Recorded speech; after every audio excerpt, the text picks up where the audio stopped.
지금부터 경찰 제도 개선 자문위원회 권고안에 대한 행정안전부 입장 브리핑을 시작하겠습니다. 이상민 행정안전부 장관께서 발표하시겠습니다. 안녕하십니까.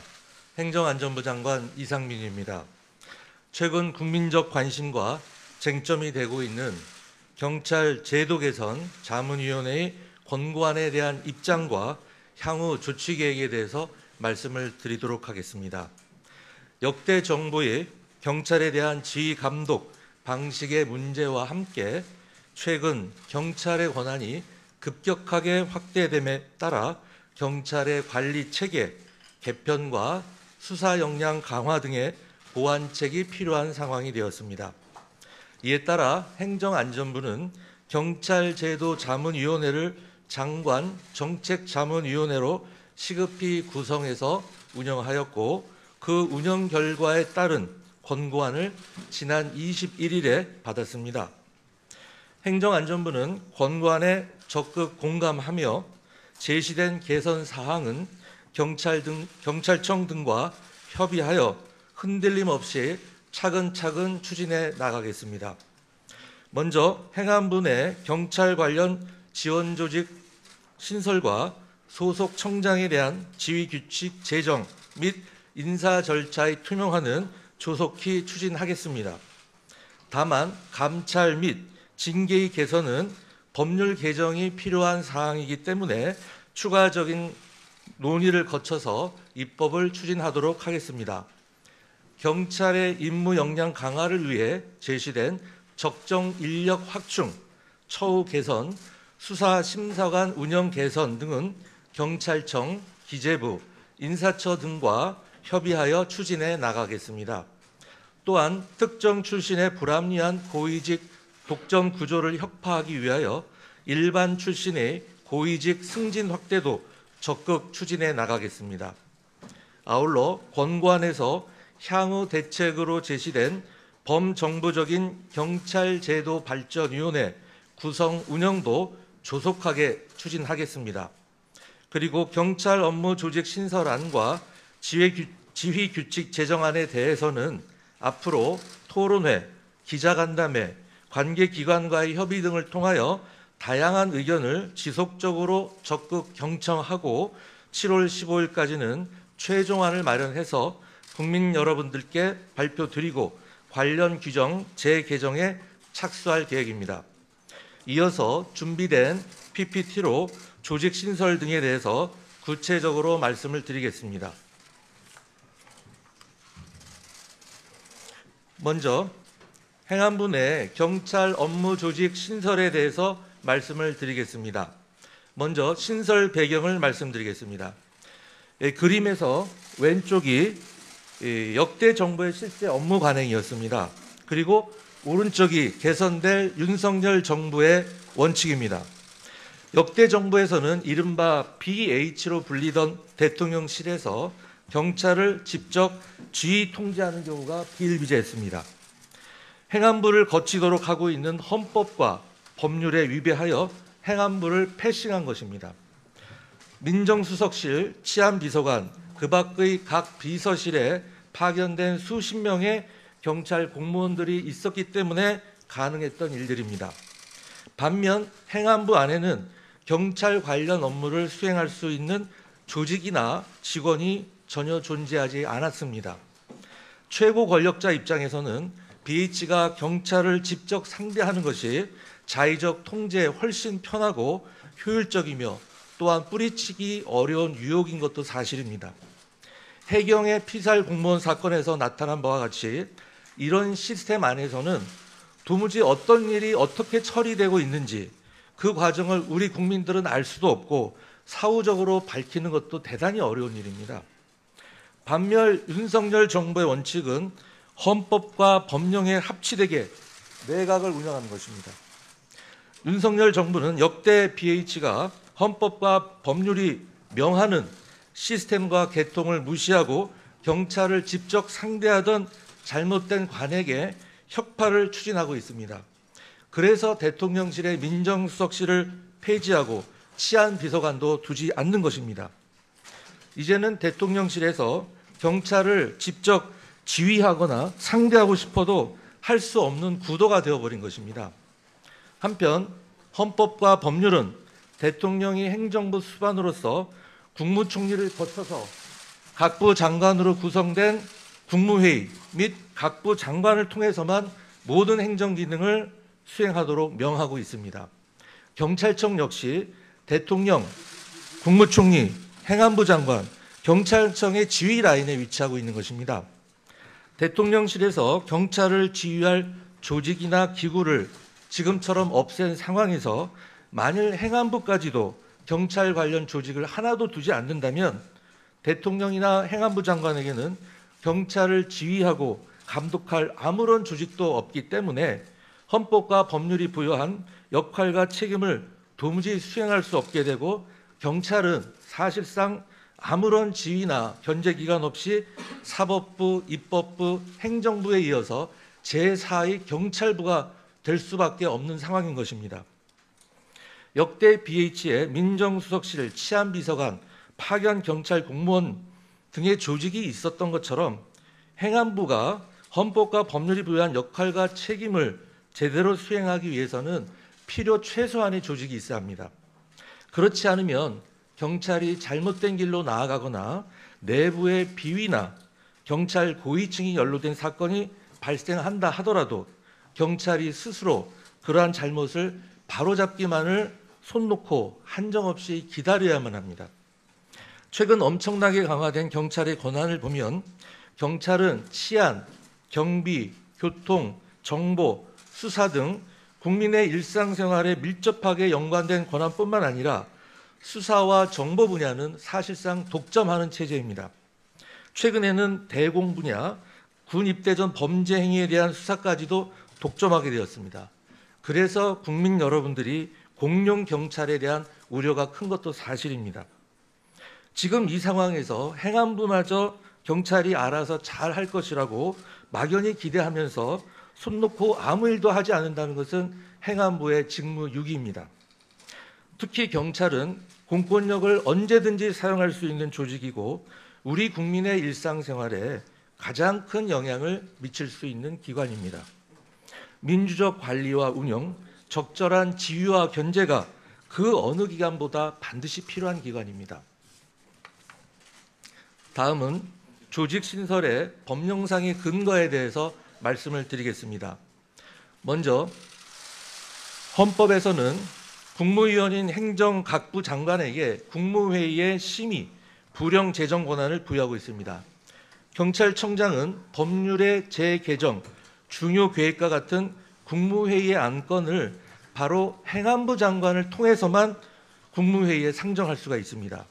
또한 경찰청의 중요한 집행명령은 모두 경찰청이 아니라 행정안전부령의 형태로만 발령할 수가 있는 것입니다. 다음으로 정부조직법 제34조를 한번 보겠습니다. 정부조직법 제34조는 제1항에서 행안부 장관의 관장 사무를 규정하고 있습니다. 이어서 제5항과 7항에서는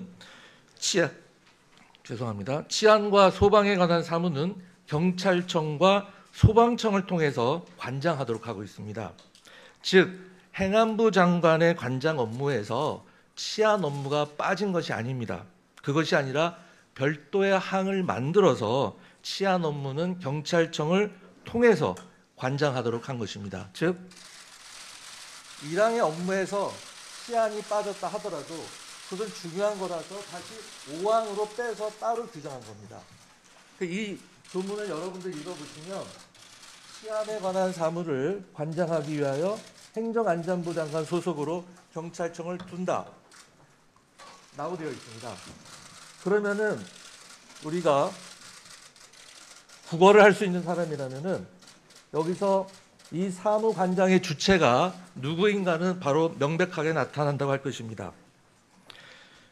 그래서 이러한 정보조직법 규정에 따라서 행안부 장관이 치안 업무를 직접 수행하지는 않더라도 경찰청의 업무가 과연 제대로 돌아가고 있는지 수시로 확인하고 지휘 감독할 책임과 권한이 있는 것이고 그러한 업무를 위한 조직을 당연히 행안부 안에 둘 수 있고 오히려 두는 것이 마땅한 것입니다. 정보조직법 정부 조직법 7조 사항에서 역시 소속청에 대해서는 중요 정책 수립에 관하여 그 청의 장을 직접 지휘할 수 있는 권한을 부여하고 있습니다. 또한 개별 법률을 보면 행안부 장관이 경찰에 대한 권한이 여러 곳에 명백하게 규정이 되어 있습니다. 정부 조직법과 개별 법령에 부여된 권한을 행사하기 위해 조직을 신설하는 것은 입법자가 부여한 의무를 성실하게 수행하려는 것으로서 정부의 시행령으로 하는 것입니다. 법에 없는 새로운 권한을 부여하는 것이라면 당연히 입법 사항이겠지만 법에 이미 규정된 권한을 행사하는 조직의 직제 신설은 국회의 입법 사항이 절대 아닙니다. 다음으로 경찰 업무 조직 신설이 경찰에 미치는 영향에 대해서 말씀을 드리겠습니다. 행안부 내 경찰 관련 조직을 신설하더라도 일반 경찰에 미치는 영향은 거의 없을 것입니다. BH의 직접 지휘를 받아오던 것을 더 이상 대통령실의 직접적인 지휘를 받지 않고 행안부를 거치게 되고 그 과정에서 오히려 예측 가능하고 합리적인 견제와 관리를 받게 될 것입니다. 사실 행안부에 경찰 관련 조직을 신설하는 것에 대해서는 불쾌해야 한다면 당연히 대통령실입니다. 왜냐하면 역대 정부에서 BH에서 경찰을 직접 지휘할 수 있었던 권한을 다 내려놓아야 하기 때문입니다. 경찰의 고위층 일부는 최고 권력과 직접 상대하는 달콤함이 있었을지는 몰라도 13만 경찰의 입장에서는 지휘계통이 헌법과 법률에 맞게 정상화되는 것이므로 순경 등 일반 출신의 승진 개성 등 경찰 행정이 보다 더 합리적으로 발전할 것입니다. 경찰의 독립성 침해 주장과 관련해서 말씀을 드리겠습니다. 경찰은 헌법재판소나 법원과 같이 독립된 기관이 아닙니다. 다른 모든 공무원과 마찬가지로 헌법상 의무인 정치적 중립을 지켜야만 하는 것입니다. 독립성 침해를 주장하는 분들은 역대 정부에서 행안부 장관을 패싱하고 경찰이 BH와 직접 상대하는 것을 독립성이라고 하는지도 모르겠습니다. 하지만 만일 그러한 주장이라면 잘못된 관행 수준을 넘어서 헌법과 법률을 깡그리 무시하는 것이기 때문에 일구의 가치도 없는 주장입니다. 수사 업무에 있어서는 정치적 중립이 더욱 요구되고 업무 담당자 개개인의 강력한 의지가 중요합니다. 오히려 대통령실의 직접적 관여와 정치적 영향력이 경찰의 중립의 가장 큰 위험 요소라고 할 수 있습니다. 역대 정부와 같이 대통령실이 행안부를 패싱하고 경찰과 직접 소통할 경우에 경찰의 정치적 중립이 무너질 것임은 너무나도 잘 아실 것입니다. 그것은 해경 피살 공무원 사건에서 절실하게 느끼셨을 것입니다. 특히 개별적 구체적 사건에 대한 수사에는 어느 누구도 외부에서 간섭하거나 영향력을 미쳐서는 안 된다는 것이 이론의 여지가 없는 것이고 요즘 같은 세상에서 결코 가능하지도 엄두를 낼 수도 없는 것입니다. 근데 그것을 조직 논리하고 연결시키는 것은 대단히 맞지 않다고 생각을 합니다. 특히 수사사건 대부분은 민생에 관련된 사건일 뿐만 아니라 전체 수사사건이 경찰 사무에서 차지하는 비중은 불과 20%도 채 되지 않습니다. 그런데 경찰 행안부 안에 경찰 관련 조직이 있으면 경찰 수사 업무의 독립성이 상실되고 그런 조직이 없으면 독립성이 살아난다는 취지의 논리는 저로서는 도저히 받아들이기 어렵습니다. 경찰의 수건처럼 경찰청을 장관급 부로 승격시킨다면 그때에도 경찰의 정치적 중립성과 독립성이 침해된다고 주장할 것인지 의문이 들기도 합니다. 즉 국무위원인 행안부 장관의 지휘를 받으면 정치적 중립, 독립성이 침해되지만 같은 국무위원인 경찰부 장관의 지휘를 받으면 정치적 중립, 독립성이 보장되는 것인지 한번 되묻고 싶습니다. 마지막으로 30년 전 회기 주장과 관련된 내용입니다.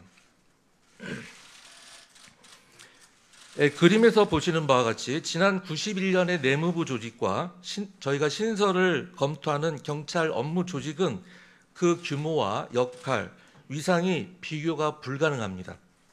행안부 내 경찰 관련 조직을 신설하는 것이 30년 전의 시절로 돌아가는 것이라는 주장이 있습니다. 저는 이런 분들에게 이렇게 되묻고 싶습니다.